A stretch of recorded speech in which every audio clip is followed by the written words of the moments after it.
안녕하세요. 코로나 확산으로 어수선한 가운데도 세월은 가고 있습니다. 어느덧 2020년 한 해의 마지막에 이르고 있습니다. 후회하지 않는 그러한 시간이 될 수 있도록 한 해의 마지막을 주님 안에서 더 열심히 살았으면 합니다. 마음껏 찬송을 부르기도 어려운 시절인데 마음껏 부를 수는 없지만 더 많이 찬송을 듣는 그런 시간을 또 이렇게 가질 수 있으면 큰 유익이 될 거라고 생각합니다. 주님의 은혜로 한 해의 마지막에 11월 2일 내일부터 또 집회를 계획하고 준비하고 있습니다. 기도로 함께 하시고 또 영적인 가족으로서 모두 적극적으로 참여해 주시기를 부탁을 드립니다. 이 시간 기도로 시작하겠습니다.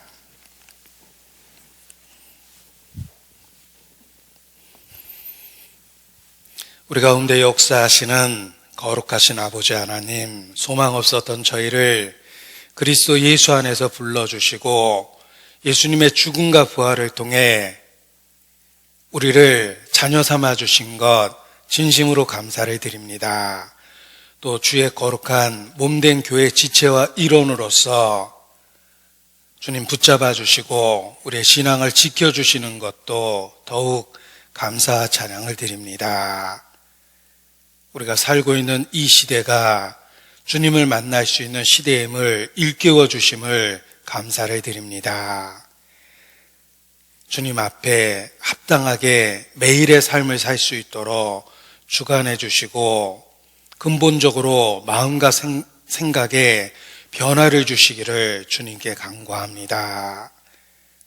무에서 유를 말씀으로 창조하셨던 것처럼 말씀의 능력으로 우리 마음의 변화를 주시고 주님을 향한 열정으로 가득 채워주시기를 주님께 간구합니다. 매일의 삶이 은혜요 기회라는 것을 일깨워 주심으로 영원한 것을 위해서 사용할 수 있도록 더욱더 우리의 삶을 다스려 주시옵소서.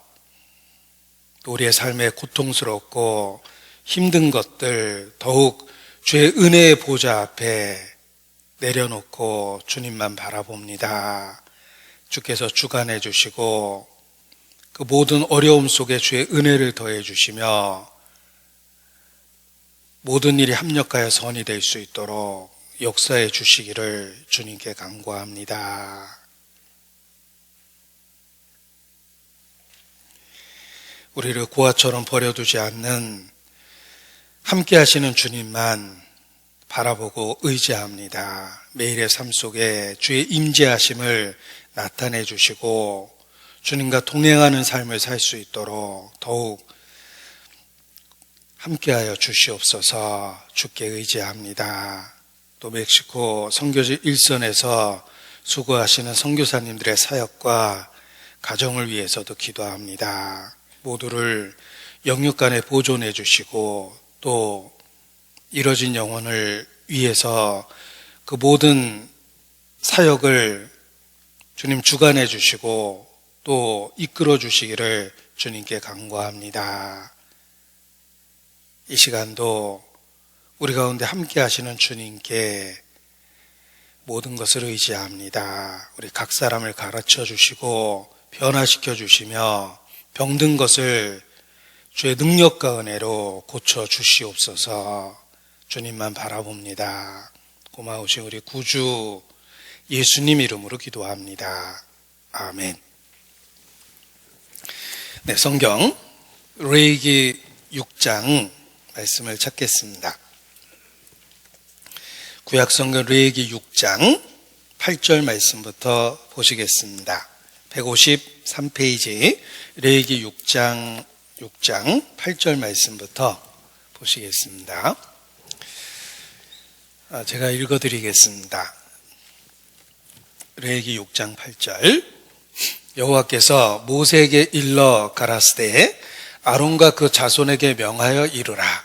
번제의 규례는 이러하니라.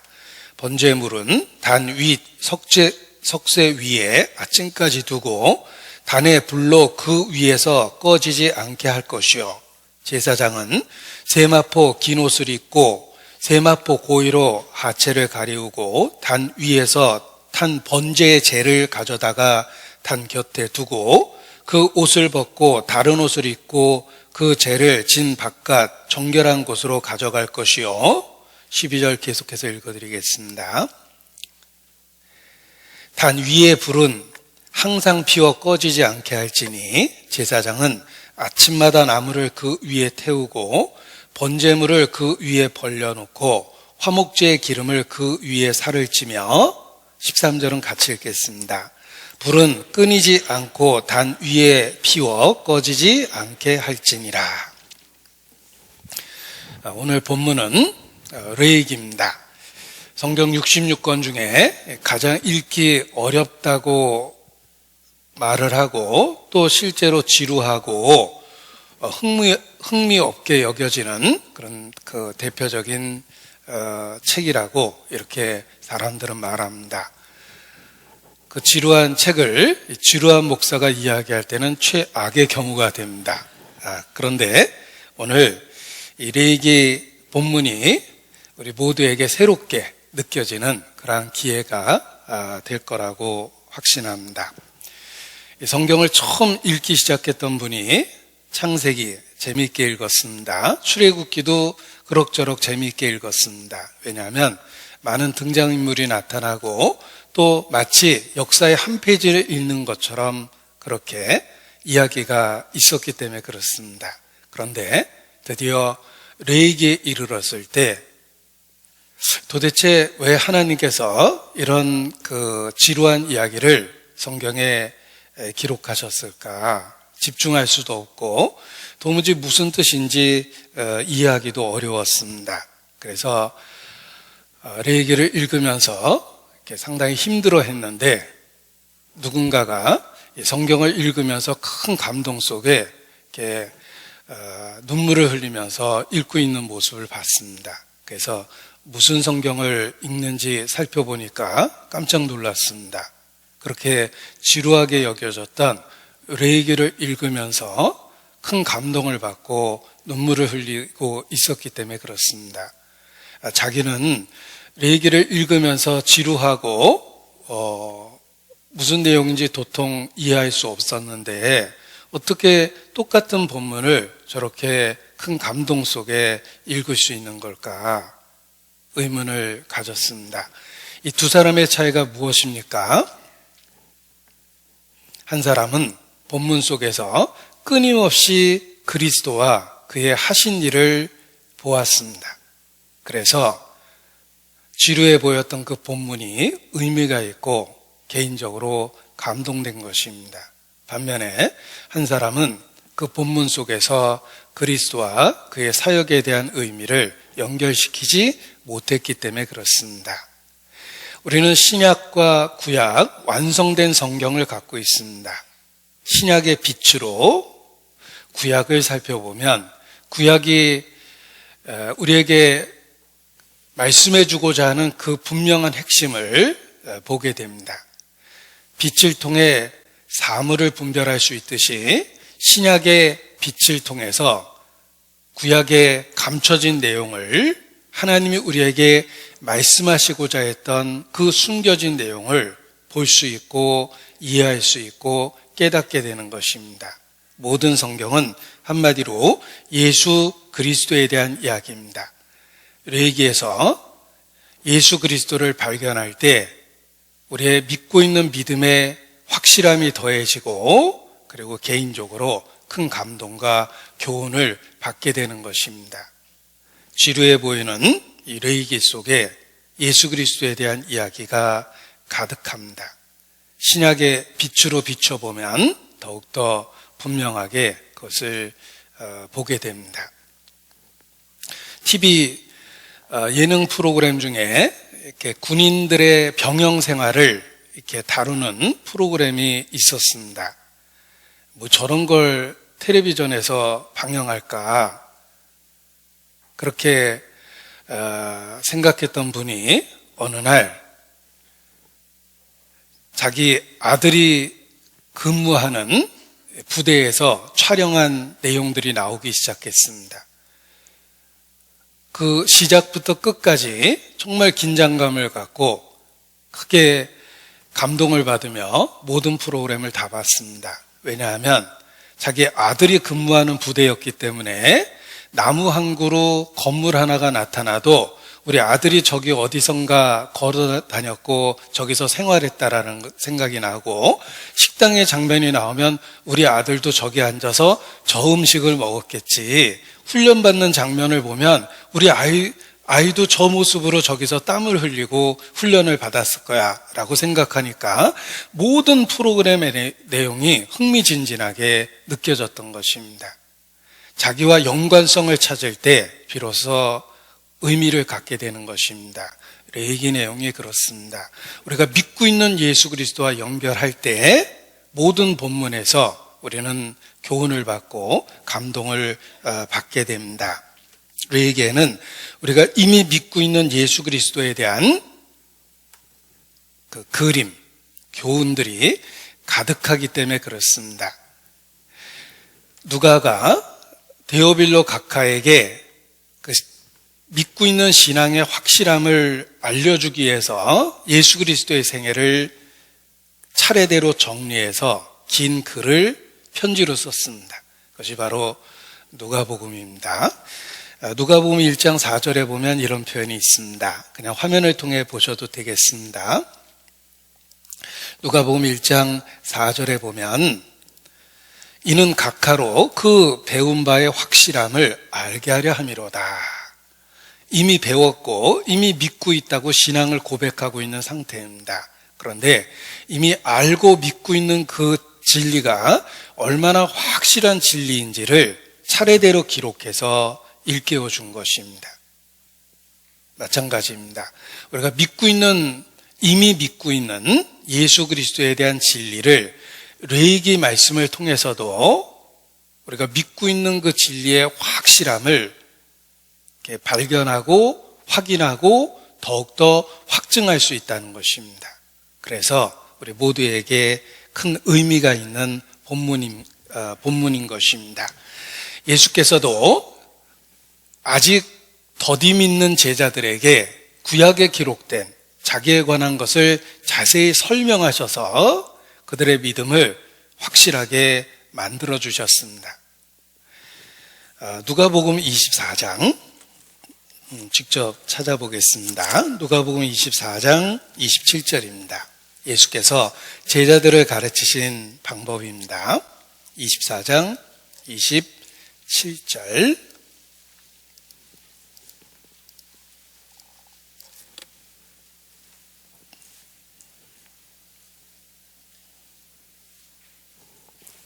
(26절부터) 보겠습니다. 26절은 성경의 핵심을 한 문장으로 요약한 것이고 그 확실한 진리를 예수께서 어떻게 설명하셨는지를 말씀하십니다. 26절부터 제가 읽겠습니다. 그리스도가 이런 고난을 받고 자기 영광에 들어가야 할 것이 아니냐 하시고, 자, 성경에 기록된 핵심입니다. 하나님이 창세기로부터 요한계시록에 이르기까지 그 모든 기록을 통해서 우리에게 알려주고자 하는 진리의 내용입니다. 그리스도가 이런 고난을 받고 자기의 영광에 들어가야 할 것이 아니냐. 그리스도의 고난과 그 후에 얻으시는 영광, 그리스도의 죽음, 그리고 부활, 그리스도의 낮아지심, 그리고 그 후에 높아지심, 이것이 성경 전체의 핵심이라는 것입니다. 그래서 그리스도가 이런 고난을 받고 자기 영광에 들어갈 것이 아니냐, 예수께서 가르치신 진리의 핵심입니다. 그리고 그 핵심을 성경의 여러 본문을 통해서 여러 방법으로 확인시켜 주시고 확증시켜 주신 것입니다. 그래서 27절에 이에 모세와 및 모든 선지자의 글로 시작하여, 레위기도 포함되어 있습니다. 모든 성경에 쓴 바, 자기에 관한 것을 자세히 설명하시니라. 그래서 의심이 남아있는 제자, 더디 믿는 제자들의 마음을 변화시켜 주시고 예루살렘으로 돌아올 수 있게 이끄셨습니다. 자기에 관한 것을 자세히 설명해 주심으로 그 더디 믿는 신앙을 확실하게 변화시켜 주신 것입니다. 자, 예수께서 직접 제자들을 가르치셨습니다. 제자들의 마음에 큰 깨달음이 생기고 감동이 생겼습니다. 그래서 제자들은 우리의 마음이 뜨거워지지 아니하였냐 이렇게 표현합니다. 32절입니다. 24장 32절에 보면 예수님께 직접 배우면 어떻게 될까? 저희가 서로 말하되 길에서 우리에게 말씀하시고 우리에게 성경을 풀어주실 때에 우리 속에서 마음이 뜨겁지 아니하더냐. 예수께서 모든 성경에 쓴 바 자기에 관한 것을 자세히 설명해 주셨습니다. 그리스도의 고난과 그 후에 얻으시는 영광에 대한 이야기를 설명해 주실 때 제자들의 마음이 뜨거워졌습니다. 큰 깨달음이 있었고 감동이 생긴 겁니다. 지금도 그렇습니다. 우리가 레위기 본문을 통해서 그리스도를 발견할 때 우리의 마음이 뜨거워집니다. 교훈을 받고 감동을 받게 돼 있습니다. 그래서 성경을 읽을 때 큰 감동을 받게 되는 것은 그리스도의 영이 우리 심령의 역사하심으로 그 기록된 본문을 통해서 그리스도와 연결시켜서 교훈을 주셨기 때문에 우리의 마음에 감동이 생기는 것입니다. 신앙생활 가운데 우리가 수시로 경험하는 사실입니다. 우리의 마음이 뜨거워지지 않았습니까? 본문 속에서 그리스도를 발견할 때, 우리가 믿고 있는 진리의 확실함을 발견할 때마다 우리의 마음이 뜨거워지게 돼 있습니다. 다시 레위기 본문을 보겠습니다. 자, 이 레위기라는 말은 레위인들에 관하여라는 의미를 갖고 있습니다. 레위인들은 제사와 관련한 규례에 봉사하는 직무를 맡은 지파입니다. 성경의 번역을 이야기할 때 원래는 히브리어로 기록됐습니다. 유대인들의 언어인 히브리어는 사어, 죽은 언어였습니다. 실제 삶에서는 쓰이지 않았던 성경이 기록된 언어지만 죽은 언어였습니다. 그러니까 실제 삶에서는 사용되지 않았다는 것입니다. 그런데 가장 대중적인 언어, 그 당시에 많은 사람들이 사용했던 그 지적인 언어가 헬라어입니다. 히브리어가 헬라어로 번역되면서 많은 사람들에게 읽혀지게 됐고 예수님 당시에도 예수님도 헬라어 번역본을 보셨습니다. 그게 바로 셉투아긴트라고 표현하는 70인역이라고 표현하는 헬라어 번역입니다. 그래서 70인역 또는 셉투아긴트라는 원어를 사용해서 표현할 때 히브리어가 헬라어로 번역된 성경이다 이렇게 이야기합니다. 그리고 로마가 오랫동안 유럽을 지배했는데 그 로마의 언어로 성경이 번역되면서 더 큰 영향을 끼치게 됩니다. 우리말로 쓴 책이 영어로 번역되면 더 많은 사람이 읽을 수 있습니다. 그와 같이 소수 언어였던 히브리어에서 헬라어로 번역이 됐고 다시 로마가 유럽을 지배할 때 로마인들의 언어인 그 라틴어로 번역이 돼서 읽혀지게 됩니다. 그 라틴어 번역을 이제 벌게이트라고 합니다. 그래서 성경과 관련된 책을 읽다 보면 셉투아긴트, 벌게이트 이런 말을 듣게 되는데 그것이 이제 각각의 번역본에 대한 이야기입니다. 우리가 지금 영어 번역을 읽으면서 뭐 킹제임스 버전을 보세요, NIV를 보세요 이런 그 번역본을 표현하는 말을 쓰는데 역사 속에서도 셉투아긴트는 헬라어 번역이고 그리고 벌게이트는 이제 로마인들의 언어인 라틴어 번역입니다. 이 레위기라는 표현 자체가 70인역에서도 쓰였고 벌게이트에서도 쓰였습니다. 레위인들에 관하여 이런 뜻입니다. 왜냐하면 그 내용이 제사 의식과 관련한 내용이 많이 있기 때문에 그렇게 제목을 붙인 겁니다. 그래서 우리말에도 레이기 이렇게 표현되어 있습니다. 그런데 유대인들은 히브리어 성경을 표현할 때 대부분 첫 문장을 갖고 이렇게 표현을 합니다. 그래서 레이기를 히브리어 명칭으로는 첫 문장을 그대로 사용해서 와이크라라고 표현하는데 그 말의 뜻은 그리고 그가 부르셨다 이런 뜻입니다. 유대인들의 표현으로는 레이기를 그리고 그가 부르셨다 이런 의미로 레이기를 부릅니다. 그것은 레이기의 첫 문장을 그대로 따서 이렇게 책의 제목으로 쓴 겁니다. 첫 문장을 보겠습니다. 레이기 1장. 레이기 1장 1절입니다. 레이기 1장 1절.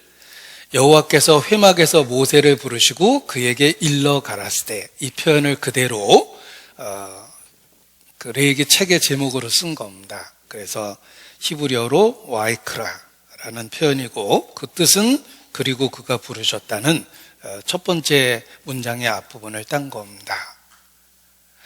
자, 그런데 제가 이렇게 제목 이야기를 길게 말씀드린 이유는 성경은 결코 독립된 이야기가 아니라는 것입니다. 앞의 이야기와 관련이 있다는 것입니다. 그리고 그가 부르셨다.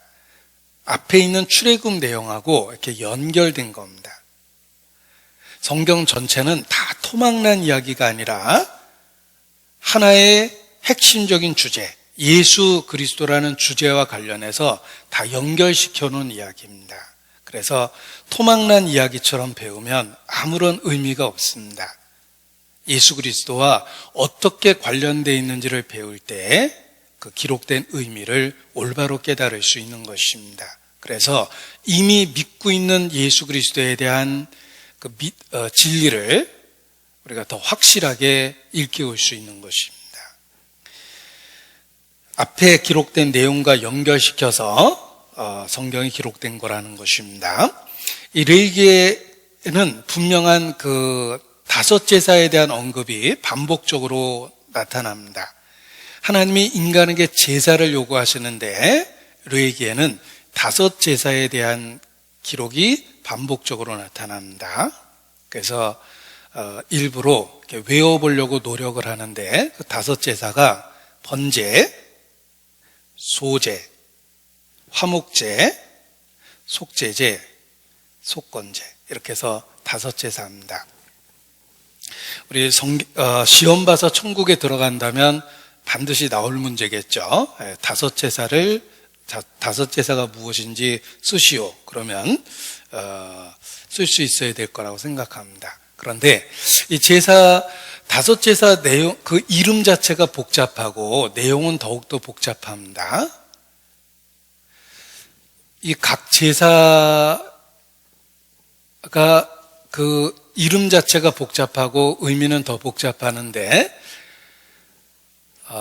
그 제사가 이제 한문식 번역이기 때문에 더 어렵게 느껴지기도 합니다. 그런데 영어로 이렇게 같이 읽어보면 의미가 단어 속에 그냥 들어 있습니다. 번제는 the burnt offering이라고 해서 burnt라는 말이 이렇게 불에 탄다는 뜻입니다. 그래서 번제라는 말은 이렇게 제사를 드리는 방법을 강조한 건데 불에 태워서 완전히 이렇게 소멸시키는 그런 제사 방법입니다. 그걸 번제, the burnt offering이라고 합니다. 소제라는 말은 영어로 grain offering입니다. grain은 곡식이라는 뜻이니까 소제는 동물을 갖고 제사 드리는 게 아니라 곡식을 갖고 드리는 제사구나. 그게 이제 소제입니다. 화목제는 영어로 fellowship offering이라고 합니다. fellowship이 이렇게 서로 사귀는 것이니까 하나님과의 친밀한 교제를 위해서 드리는 제사, 이걸 화목제라고 합니다. 속죄제는 영어로 sin offering, 죄와 관련되어 있고, 속건제는 비슷하게 느껴지지만 guilt offering 이렇게 돼서 어떤 죄책감, 정죄감 그런 것을 해결하는 그런 제사 내용이라는 걸 알 수 있습니다. 그래서 이 다섯 제사의 이름을 한자 우리말에 번역된 그대로 한문식으로 외워보면 이제 의미가 명확하지 않게 느껴지기 때문에 영어와 병행해서 일부러 외워보기도 합니다. 그런데 그 말 자체가 어렵기 때문에 이렇게 직독직해의 느낌이 없습니다. 왜 하나님께서 이렇게 복잡한 제사를 이야기하셨을까? 예수님과 그의 사역에 관한 이야기를 설명해 주기 위해서입니다. 그러면 기억하기 좋게 하나의 제사로 설명하지 왜 5개의 제사로 각각 나눠서 설명해 주셨을까? 그것은 하나의 관점에서는 설명하기 어렵기 때문에 그렇습니다. 마치 우리가 자동차를 하나 사도 카탈로그를 자동차 사진이 찍혀 있습니다. 그런데 정면 모습만 보고 마음에 들었는데 만일 뒷면을 보지 못하고 측면을 보지 못한 상태에서 차를 구입하면 후회하는 사람도 있을 겁니다. 앞모습은 멋있는데 옆모습이 마음에 안 들 수도 있기 때문에 그렇습니다. 따라서 자동차 카탈로그도 사진을 여러 장 싣습니다. 여러 각도에서 사진을 찍어서 자동차를 입체적으로 알 수 있게 만들어줍니다. 우리 중매하는데 옆모습을 보여준다든지 심지어는 뒷모습을 보고 중매하진 않을 겁니다. 사진을 여러 장이 있으면 더 그 사람의 외모도 잘 살펴볼 수 있을 겁니다. 하물며 영적인 진리를 하나의 관점에서 설명하기 어렵기 때문에 그렇게 5개의 제사로 여러 모습으로 설명해 주신 것입니다. 같은 대상이지만 다른 관점에서 살펴봐서 진리의 입체성을 깨달을 수 있도록 만들어준 겁니다. 따라서 사복음서가 왜 예수님의 행적을 기록한 동일한 내용임에도 불구하고 4개로 구별돼서 기록됐는지 이해할 수 있게 됩니다. 마태복음, 마가복음, 누가복음, 요한복음은 예수님이라는 동일한 대상에 대한 기록이면서 여러 관점에서 예수님을 살펴봐서 예수님에 대한 입체적인 이해를 할 수 있도록 만들어준 겁니다. 하나님의 일하시는 모습을 그룹의 모습으로, 그룹은 천사의 일종입니다. 그룹의 모습으로 계시하셨는데 황소 같고 또 다르게 보니까 독수리 같고 또 사람의 얼굴도 보이고 그런 다양한 표현이 나옵니다. 그것은 마찬가지로 하나님의 하시는 일의 모습을, 그룹의 모습을 통해서 여러 관점에서 보여준 것입니다. 이 5 제사도 우리가 믿고 있는 예수 그리스도와 관련한 진리를 반복해서 보여주며 강조점을 달리해서 깨닫게 하신다. 이렇게 이해하면 됩니다. 모든 설교가 그렇습니다. 모든 설교의 주제는 예수 그리스도입니다. 성경은 예수 그리스도에 대한 이야기입니다. 따라서 성경을 설교하면 결국은 동일한 주제를 다룹니다. 예수 그리스도입니다. 반복하게 됩니다. 그런데 다른 것은 강조점이 달라지면서 진리의 입체성을 깨닫는 것입니다. 그래서 모든 설교도 동일한 주제를 갖고 있다. 바로 예수 그리스도시다. 반복해서 우리는 매주 동일한 주제를 배웁니다. 단지 관점을 바꿔서 강조점을 바꿔가면서 진리를 배우는 것입니다. 이 5 제사도 동일한 관점에서 이해하면 됩니다. 예수 그리스도의 사역을 설명하고 있는데 반복하면서 진리를 강조하고 강조점을 다르게 해서 진리를 더 깊이 있게 깨닫게 한다. 우리의 신앙생활도 항상 동일한 대상 예수 그리스도를 바라보지만 그 진리, 동일한 진리의 넓이와 길이와 높이와 깊이의 그 어떠함을 관점을 바꿔가면서 깨닫는 것이다 라고 말씀드릴 수 있습니다. 그런데 이 진리의 그러한 그 이치를 깨닫지 못하면 동일한 주제를 듣는 것에 의해서 지루하게 느껴지고 그 가치를 못 깨닫는 경우가 있습니다. 그래서 뭔가 다른 이야기를 하려고 노력하다 보니까 예수 그리스도라는 주제에서 벗어나서 세상적이고 철학적이고 이런 다른 곳에서의 주제를 가져다가 교회당을 가득 채우는 경우가 있습니다. 그게 이제 타락한 교회입니다. 우리가 명심할 것은 모일 때마다 우리는 같은 주제의 말씀을 일깨우는 것입니다. 우리의 이미 믿고 있는 진리의 확실함을 깨닫기 위해서입니다. 그래서 반복과 강조점을 다르게 하고 있다, 이렇게 생각하시면 됩니다. 그런데 우리 마음이 잘못되기 시작하면 그 동일한 주제에 대한 지루함을 느끼고 그리고 다른 것을 기웃거리는 마음이 생깁니다. 그것은 이 진리의 중요성을 깨닫지 못할 때 그런 일이 생깁니다. 타락한 목회자 가운데 그런 일이 생깁니다. 구약시대에도 그런 일이 있었는데 대표적인 사람들이 엘리의 아들들입니다. 이 엘리의 아들들은 아버지의 뒤를 이어 제사장직을 갖고 있었는데 그들은 그 제사의 참된 의미를 몰랐기 때문에 제사장 직무를 행하면서 죄를 짓습니다. 타락한 목회자에 대한 모습이기도 합니다. 사무엘상 2장 12절, 사무엘상 2장 12절.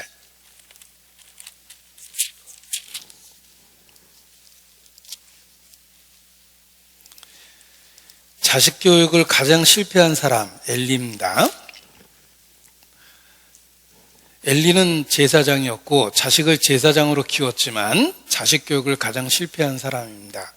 본인은 크리스찬이고 자식들도 교회 다니게 만들었지만 자식 교육에 실패하는 사람들이 우리 시대의 엘리 같은 모습입니다. 엘리의 아들들은 불량자라 여호와를 알지 아니하더라. 자, 지식을 갖고 시험을 봤으면 엘리의 아들들은 아마 수석했을 수도 있습니다. 제사 직무와 관련한 지식을 이야기했을 때는 지식적으로는 뛰어난 모습을 보일 수 있었습니다. 그런데 그 제사의 참된 의미를 몰랐기 때문에 제사장 직무를 행하면서 죄를 지었던 것입니다. 엘리의 아들들은 불량자입니다. 그래서 하나님 제사를 이렇게 멸시하고 가치 없게 여기고 그곳에서 죄를 짓고 사익을 추구하고 경건을 이익의 도구로 삼다가 큰 징벌을 받게 됩니다. 17절입니다. 사무엘상 2장 17절 같이 읽겠습니다. 이 소년들의 죄가 여호와 앞에 심히 크면 그들이 여호와의 제사를 멸시함이었더라. 그들의 죄가 심히 컸습니다. 이것은 도둑질하고 간음하고 이런 도덕적인 죄보다 더 큰 죄를 짓는 겁니다. 도덕적인 죄도 큰 죄입니다. 그러나 하나님 앞에 짓는 죄는 더 큰 죄가 됩니다. 엘리의 아들들의 죄는 여호와 앞에 심히 큰 죄였습니다. 그 이유는 그들이 여호와의 제사를 멸시했기 때문에 그렇습니다. 그런데 이 엘리의 아들들 같은 불량자의 모습이 역사 속에서 반복됩니다. 그래서 이스라엘이 심판을 받고 우리 시대가 또 그러한 일이 반복되고 있습니다. 여호와의 제사를 멸시하는 죄를 범합니다. 말라기 시대도 그러했습니다. 구약성경 말라기 1장 13절입니다. 구약성경 제일 끝에 말라기가 있고 말라기 1장 13절입니다. 1328페이지입니다. 1328페이지 말라기 1장 13절. 만군의 여호와가 이르노라 너희가 또 말하기를 그들의 생각과 마음에 무엇이 있는지를 폭로하십니다. 이 일이 얼마나 범패스러운가 하며 코웃음하고 토색한 물건과 저는 것 병든 것을 가져왔느니라. 너희가 이같이 헌물을 가져오니 내가 그것을 너희 손에서 받겠느냐 여호와의 말이니라. 자, 이스라엘 백성의 타락된 모습을 보십시오. 그들은 안식일을 지켰습니다. 회당에 모였습니다. 성전에 모였습니다. 절기를 지켰습니다. 나름대로 제물도 바쳤습니다. 그들은 안 믿는 이방인과는 다릅니다. 우상 숭배한 게 아닙니다.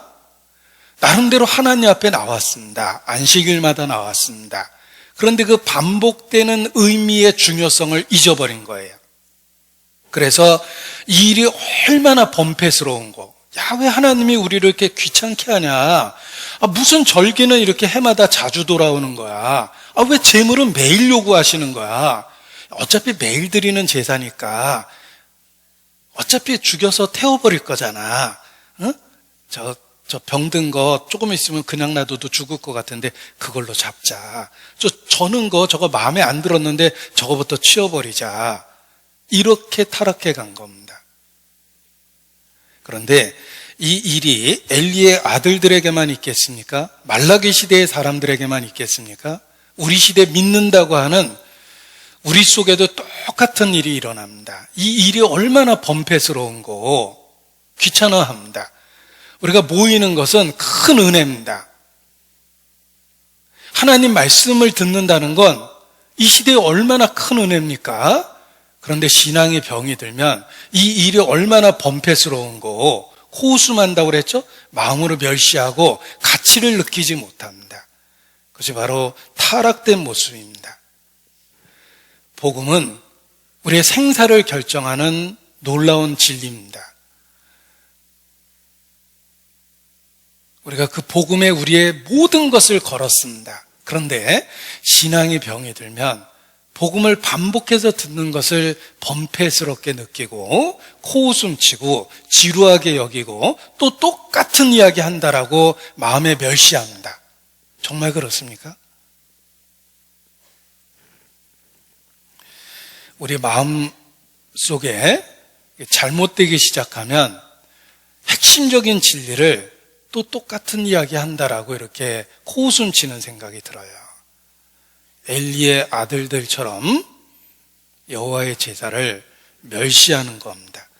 말라기 시대의 사람들처럼 주님의 은혜를 범패스러워하고 귀찮게 성가시게 여기고 그리고 코웃음치는 것입니다. 그것이 타락된 모습입니다. 영국에서 설교했던 찰스 스퍼전 목사님은 3,500편의 설교를 했습니다. 설교의 황태자라고 일컬어질 만큼 그 달란트, 재능도 인정받고 또 그 삶으로 자기가 믿고 있는 진리가 확실하다는 것을 그 삶으로 입증하고 인생을 끝내셨습니다. 그래서 역사의 이름이 남았어요. 그런데 그 당시에 스펄전을 대적했던 사람들의 말이 우리에게 교훈이 됩니다. 그 스펄전을 당시에 비난했던 많은 사람들이 있습니다. 그 비난한 내용 중에 하나가 찰스 스펄전은 매주일 똑같은 설교를 한다. 이렇게 비난을 했습니다. 정말 똑같은 설교를 하는지 제가 스펄전의 설교집을 통해서 확인해 봤습니다. 스펄전 설교집이 백과사전보다 더 많습니다. 큰 전집이에요. 그런데 똑같은 설교를 했던 적이 거의 없어요. 그런데 왜 그 시대의 대적자들은 스펄전이 똑같은 설교를 한다고 비난했을까? 같은 주제였기 때문에 그렇습니다. 스펄전은 어떤 본문을 읽든 동일한 주제를 이야기했습니다. 예수 그리스도예요. 모든 본문을 예수 그리스도와 연결시켰습니다. 그것이 대적자들의 눈에는 똑같은 설교로 들렸던 겁니다. 지금도 그렇습니다. 우리의 모든 것을 건 그 복음이라는 진리가 믿는 사람에게는 들을 때마다 힘이 되고 마음을 새롭게 할 수 있는 계기가 됩니다. 그런데 그 진리를 지식으로만 받으면 오늘도 또 똑같은 이야기 하네 라는 생각을 하게 됩니다. 그런데 그러한 생각을 마귀가 집어넣은 생각이라는 걸 아셔야 돼요. 예수를 팔려는 생각을 마귀가 가룟 유다의 마음에 집어넣었던 것처럼 지금도 복음의 진리를 마귀는 진부하게 여기고 범패스럽게 여기고 코웃음치게 만들고 가치 없게 여기게 만듭니다. 그러면 안 됩니다. 우리가 복음이라는 그 진리에 우리의 모든 것을 걸었기 때문에 그 진리의 가치를 알고 일깨우고 매일의 삶을 살아야 됩니다.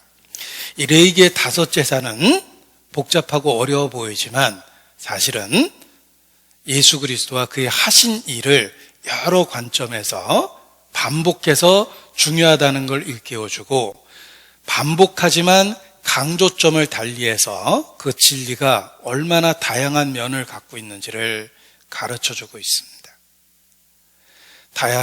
다이아몬드가 얼핏 보면 반짝이는 돌처럼 보이지만 확대경을 잘 들여다보면 수없이 많은 각이 있어서 여러 다른 각으로 빛을 반사해내기 때문에 계속 반짝이게 보이는 겁니다. 진리가 그렇습니다. 자세히 들여다보면 그냥 반짝이는 돌이 아니라 다양한 관점에서 진리의 확실성을 일깨워주고 있다는 것입니다. 우리는 레위기의 5제사를 통해서도 그리스도와 그의 하신 일의 그 진리의 확실성을 이렇게 5제사를 통해서도 발견할 수 있다는 것입니다. 레위기 1장 1절 다시 봅니다. 레위기 1장 1절.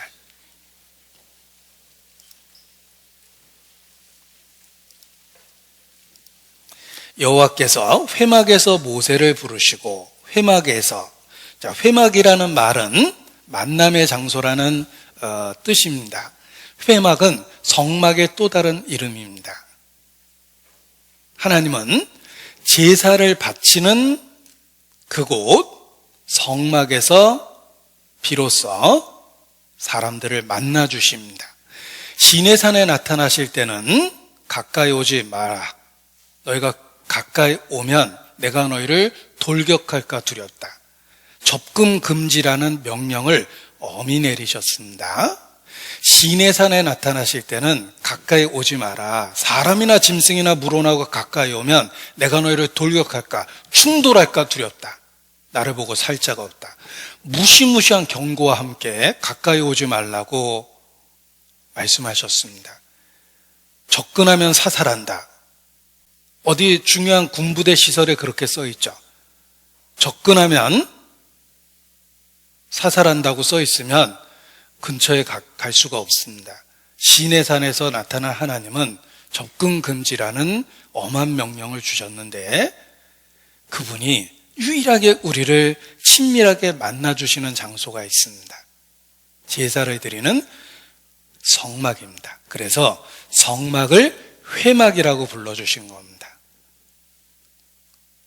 회막, 성막에서 너희를 만나겠다.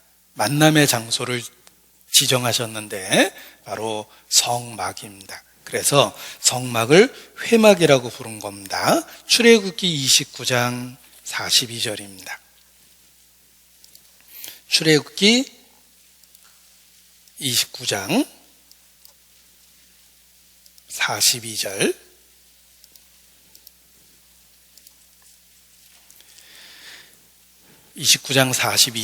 이는 너희가 대대로 여호와 앞 회막문에서 늘 드릴 번제라. 상번제, 항상 제사를 드려야 되는 게 그 상번제라고 그러는데, 늘 드리는 번제, 제사가 있었습니다.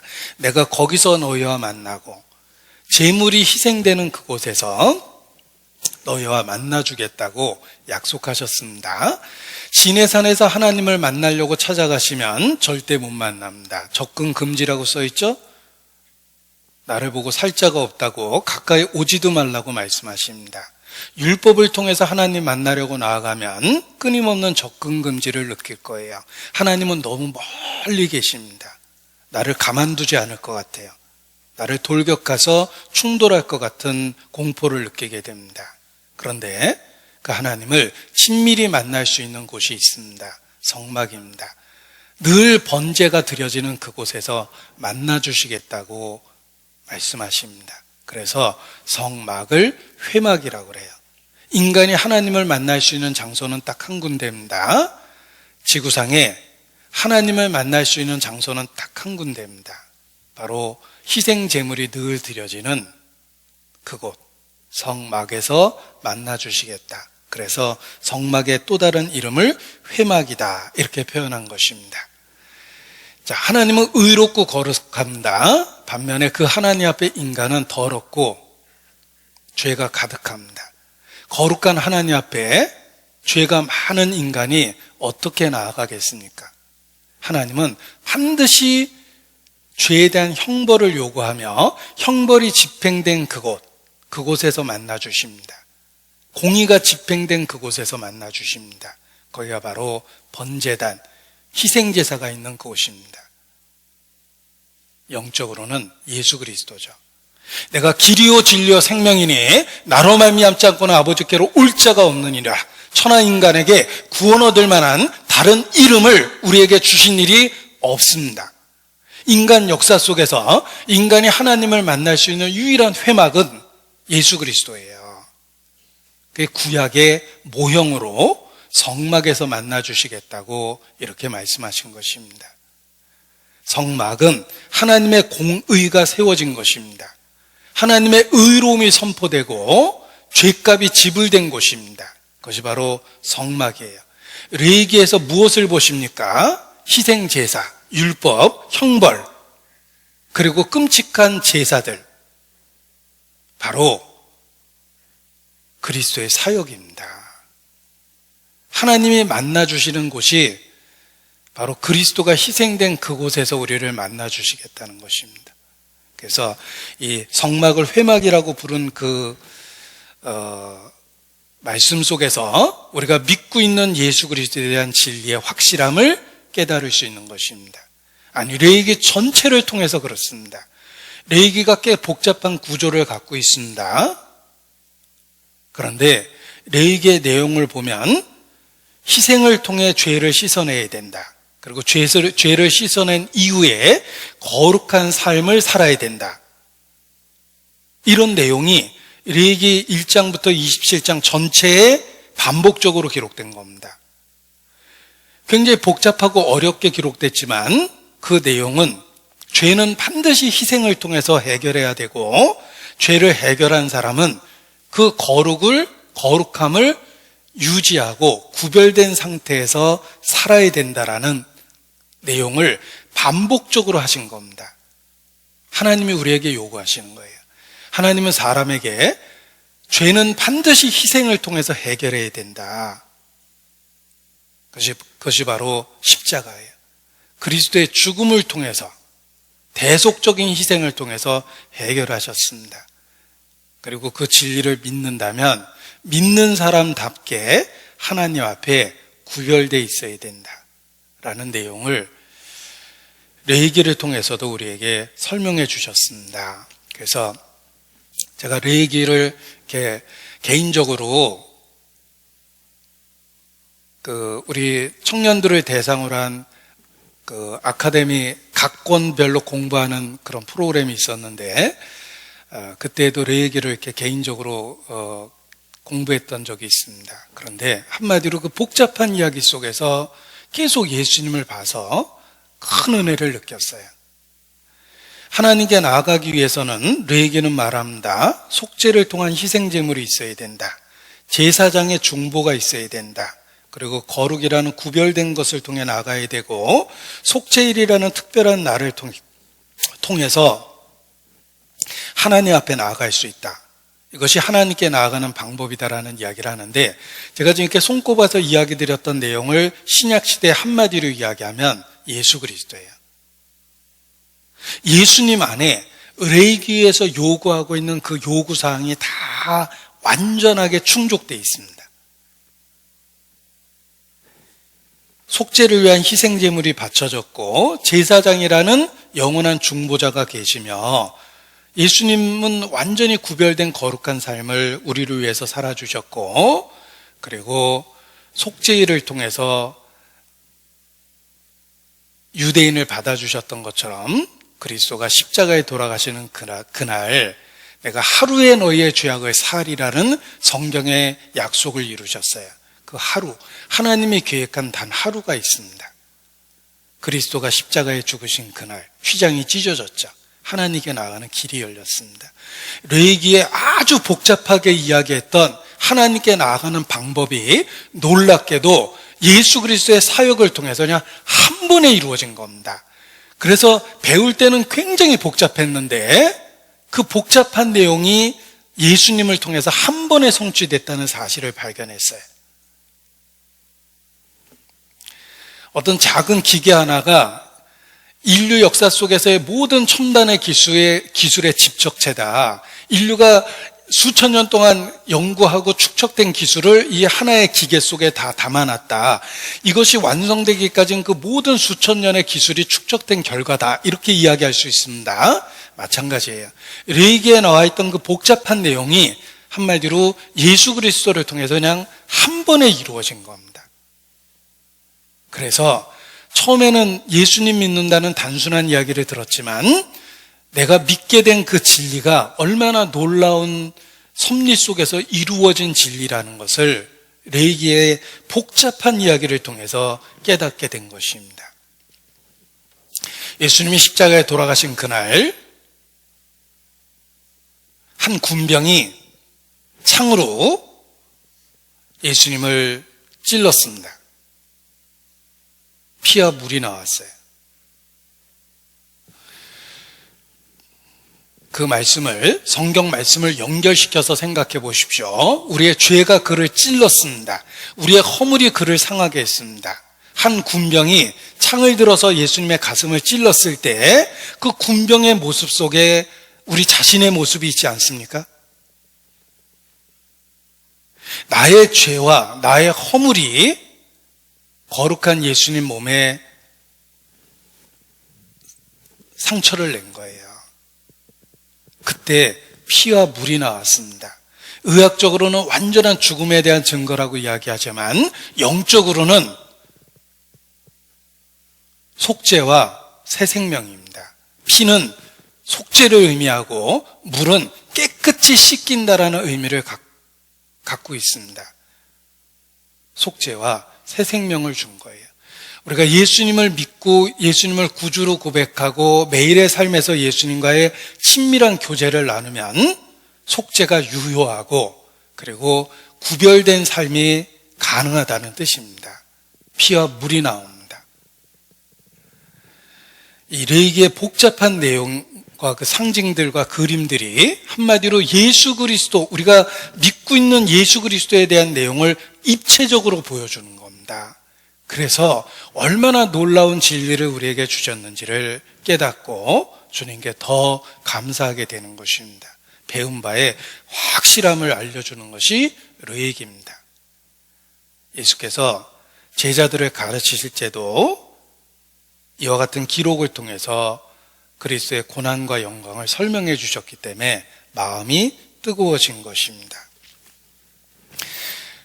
성막, 제물이 바쳐지는 그곳에서 하나님께서 사람들을 만나 주십니다. 그래서 회막이라고 그랬죠. 성도의 성경적인 용어 정의가 있습니다. 성도가 무엇입니까? 교회 다니는 사람이 아닙니다. 교회는 개방적이기 때문에 누구든지 다닐 수 있어요. 그래서 오늘 다니고 내일은 안 다닐 수도 있고 또 다른 목적을 갖고 교회에 들어오는 사람도 있습니다. 성경에서 말하는 성도의 정확한 정의는 제사로 하나님과 언약한 사람들이에요. 그리스도의 희생 제사가 하나님이 받으시는 유일한 제사입니다. 그 제사로 하나님과 언약한 사람이 성도입니다. 시편 50편 5절입니다. 찾겠습니다. 시편 50편 5절. 시편 50편 5절입니다.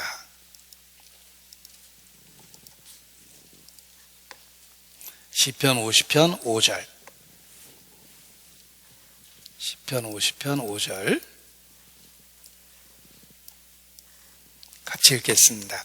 이르시되 나의 성도를 내 앞에 모으라. 곧 제사로 나와 언약한 자니라 하시도다. 제사로 나와 언약한 자. 이것이 성경에서 말씀하시는 성도의 의미입니다. 우리는 십자가라는 하나님이 받으시는 유일한 제사를 통해서 하나님의 언약 관계, 하나님과 언약 관계를 갖게 되었습니다. 그래서 성경이 말하는 성도의 의미를 갖게 된 것입니다. 그래서 이 성막, 희생제사가 있는 그곳에서 하나님이 이스라엘을 만나주시고 그들과 친밀한 교제를 하는 모습을 통해서 우리가 이미 믿고 있는 예수 그리스도에 대한 진리를 확인하고 확증할 수 있다는 것입니다. 자, 레위기 6장 다시 보겠습니다. 자, 레위기 6장을 읽어보면 쉽게 발견할 수 있는 반복적인 표현이 있습니다.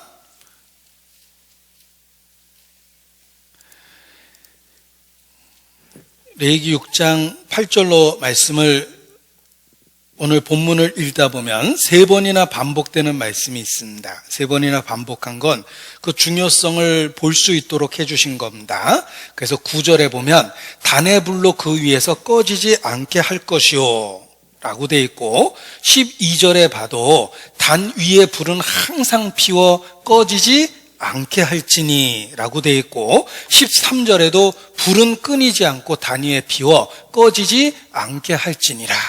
이렇게 3번이나 반복해서 중요성을 일깨워 주셨습니다. 제단의 불은 절대로 꺼져서는 안 되는 불입니다. 꺼지지 않게 하라는 말을 3번이나 반복하셨어요.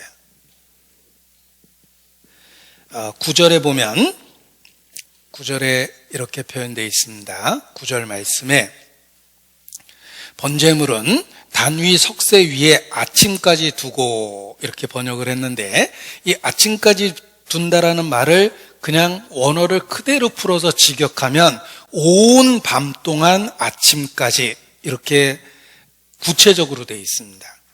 그러니까 밤새도록 불을 지펴서 아침이 될 때까지 계속 타올라 있어야 된다라는 뜻입니다. 그래서 쉬운 새 번역에 보면 번제물은 밤이 새도록 곧 아침이 될 때까지 제단의 석쇠 위에 있어야 하고 제단 위에 불은 계속 타고 있어야 한다. 이렇게 길게 쉽게 번역을 했습니다. 한마디로 밤이 새도록 곧 아침이 될 때까지 밤새도록 타라는 말은 지속적인 효과며 계속적인 효과입니다. 번제물은 밤새도록 거기에 타고 있어야 돼요. 제단의 불꽃은 계속 피어 있어야 됩니다. 하나님과의 교통은 제단의 불꽃이 피어오르고 있기 때문에 하나님과의 교통이 유지될 수 있는 거예요. 그 불은 꺼서는 안 되는 불입니다. 그리스도의 사역이 그렇습니다. 예수님의 사역은 유효성이 영원히 지속되는 거예요.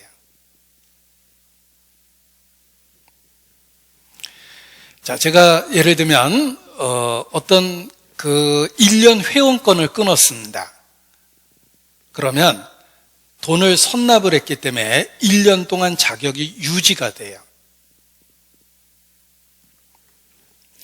예수님의 속죄는 영원토록 유효하다는 뜻입니다.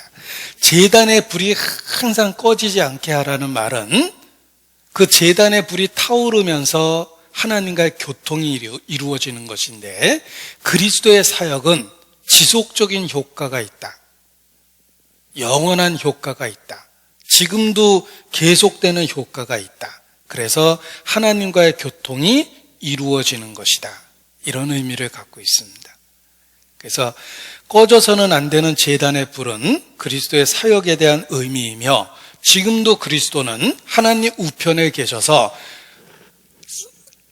그 속죄의 사역을 영원토록 유효하게 만드는 거예요. 지속성이 있는 거예요. 제가 1년의 회원권에 대한 이야기를 드렸는데, 1년 동안 회원의 자격이 유지되면 자유롭게 혜택을 받고 출입이 가능합니다. 우리가 하나님과의 교통은 영원성이 있는 거예요. 지속성이 있는 거예요. 계속성이 있는 겁니다. 그래서 어떤 상태이든지 어떤 상황에서든지 그리스도 앞에 나아갈 수 있습니다. 왜냐하면 지금도 제단의 불은 타오르고 하나님 앞에 속죄의 사역은 계속해서 유효, 이펙티브하기 때문에 그렇습니다. 아직도 효력이 있는 거예요. 그래서 찬송의 가사에도 거룩하신 보좌 앞에 항상 주 여호와께 나의 죄 사하시기를 쉬지 않고 비시네. 지금도 효과가 있다, 이런 뜻입니다. 지금도 하나님 우편에서 우리를 위하여 친히 간구하십니다. 제단의 불은 꺼지는 불이 아니에요. 지속적인 유효성이 있습니다.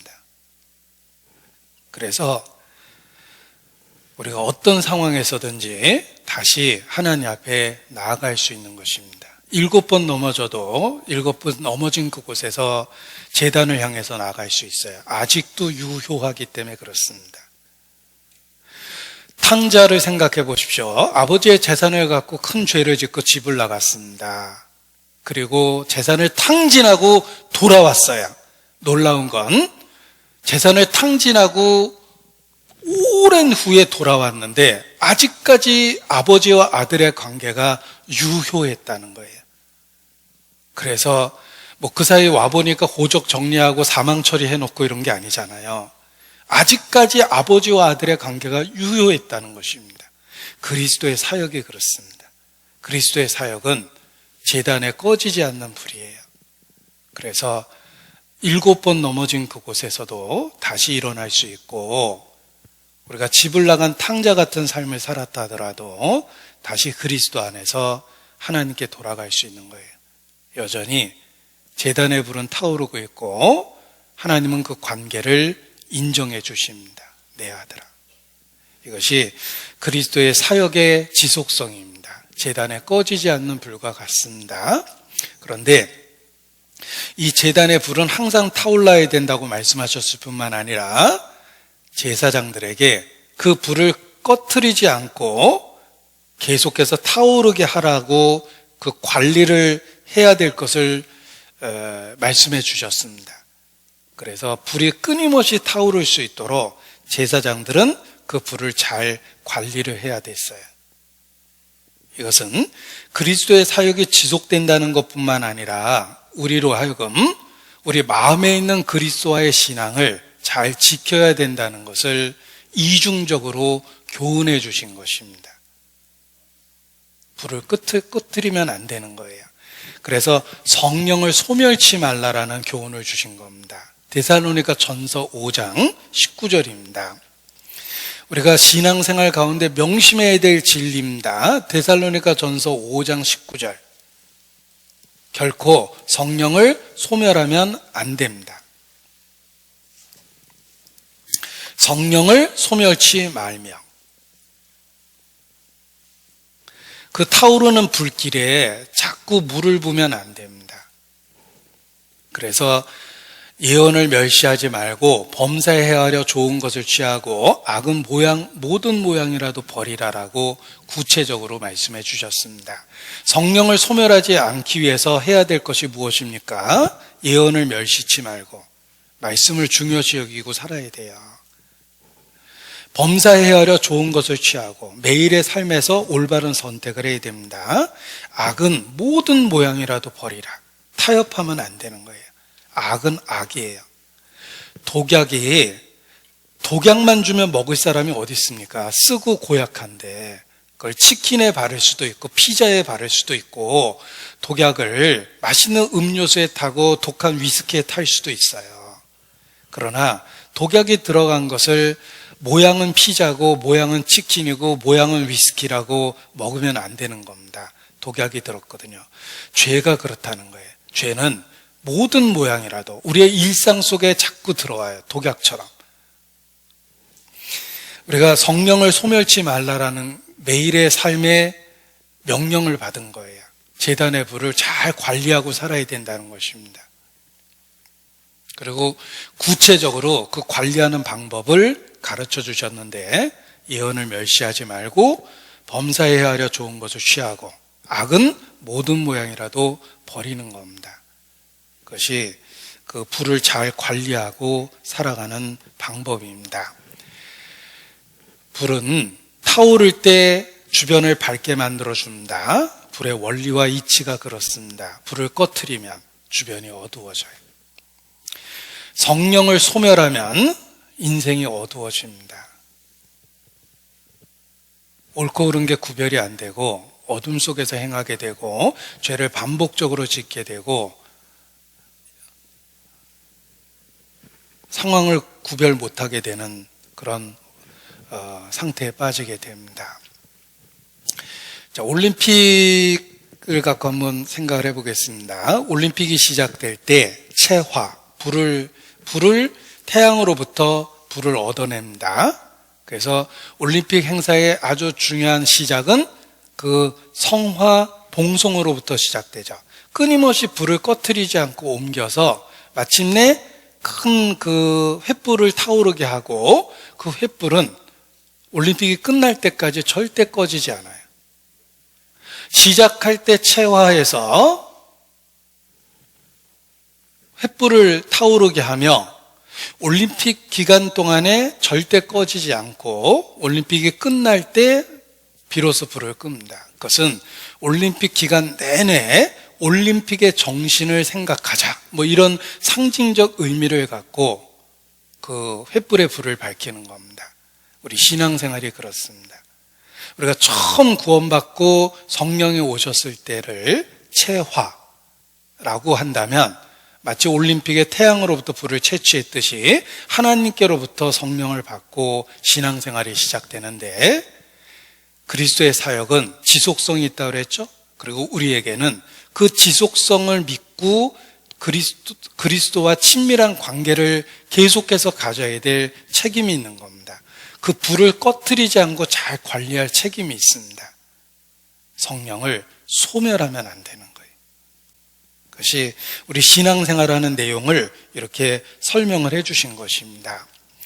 자, 사람과 동물의 차이가 무엇일까라고 이야기할 때 학자들은 불의 사용이라고 이야기합니다. 인간은 불을 사용할 수 있어요. 그래서 추위를 피할 수 있죠? 그 다음에 음식을 다양하게 섭취할 수 있습니다. 인간이 불을 사용해서 비로소 우리의 식생활이 다양해진 거예요. 불이 없이 음식을 요리한다고 생각해 보세요. 먹을 수 있는 게 한계가 있습니다. 인간이 동물과 다른 것은 불을 사용하는 거예요. 인간에게 준 축복입니다. 성도가 세상 사람과 다른 것이 무엇입니까? 마찬가지로 성령의 불을 사용한다는 것입니다. 그래서 세상 사람과 다른 거예요. 깨닫지 못하면 멸망하는 짐승 같습니다. 영적으로. 그러나 성도는 신령한 불을 사용하고 있어요. 그래서 삶이 다른 거예요. 우리는 그 불길을 잘 관리해야 될 책임이 있습니다. 성령 충만의 상태를 유지해야 될 책임이 있는 거예요. 불을 꺼지지 않게 하라고 3번이나 강조해서 말씀하셨습니다. 성령을 소멸하면 안 됩니다. 성령 충만을 지속할 책임이 있습니다. 이것이 우리가 이 땅에서 성도로서 살아가는 삶의 모습입니다. 성령을 소멸하지 마라. 그리고 소멸하지 않을 수 있는 방법을 주셨는데 레위기 6장입니다. 레위기 6장 12절입니다.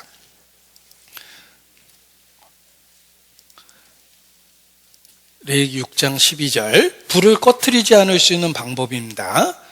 불을 꺼트리지 않을 수 있는 방법. 레위기 6장 12절. 어려운 얘기가 아닙니다. 6장 12절. 단위의 불은 항상 피워 꺼지지 않게 할지니. 어떻게 꺼지지 않게 합니까? 제사장은 아침마다 나무를 그 위에 태우고. 당연하죠. 자, 불을 꺼지지 않게 하려면 아침마다 그 아침에 부지런함, 늦잠 자면 안 됩니다. 부지런함에 대한 일깨움을 주고 우선순위예요. 아침이라는 게 일의 시작이잖아요. 우선순위가 확실해야 됩니다. 나무를 공급해서 불이 꺼지지 않게 해야 됩니다.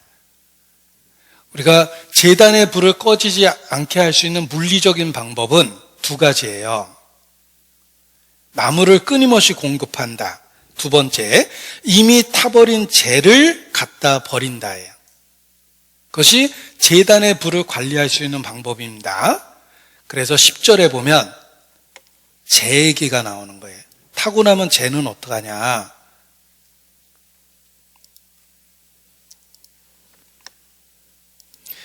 레위기 6장 10절에 보면 보십시오. 제사장은 세마포 긴 옷을 입고 세마포 고위로 하체를 가리우고 단 위에서 탄 번제 재를 가져다가 단 곁에 두고, 일시적으로 두었죠. 그 옷을 벗고 다른 옷을 입고, 옷을 갈아입으라는 말은 재를 버리러 갈 때는 옷을 더럽히지 않게 주의하기 위해서 다른 옷을 갈아입게 한 거예요. 우리가 아주 험한 작업을 할 때는 정장하고 하진 않잖아요. 갈아입어야 되죠. 그러니까 다른 옷을 입고 그 재를 짐 바깥 정결한 곳으로 가져갈 것이요. 이렇게 구체적으로 가르쳐 주셨어요.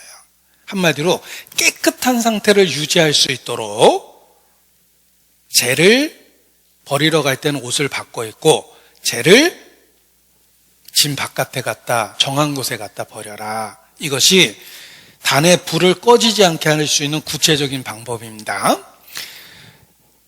우리 신앙생활은 제사장이 제단의 불을 꺼트리지 않고 관리하는 것과 같습니다.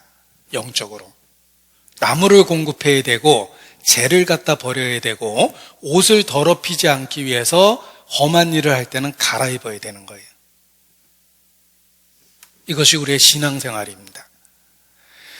성령을 소멸하지 않고 성령의 충만함을 유지하기 위해서 해야 될 것이 무엇입니까? 아침마다 나무를 공급해야죠. 그 나무가 의미하는 것은 말씀과 기도예요. 그래서 그리스도의 말씀이 너희 속에 풍성히 거해야 된다, 이렇게 일깨워 주신 겁니다. 말씀이 있어야 돼요. 끊임없이 말씀을 공급받아야지만 불길이 꺼지지 않습니다. 성령 충만함이 유지되고, 그리고 성령 충만은 기도와 관련이 있어요. 기도는 하나님께 친밀하게 나아가는 겁니다. 하나님과의 친밀한 사귐을 유지해야 돼요. 그래서 성령 충만함을 유지할 수 있는 것입니다. 그리고 재를 갖다 버려야 돼요.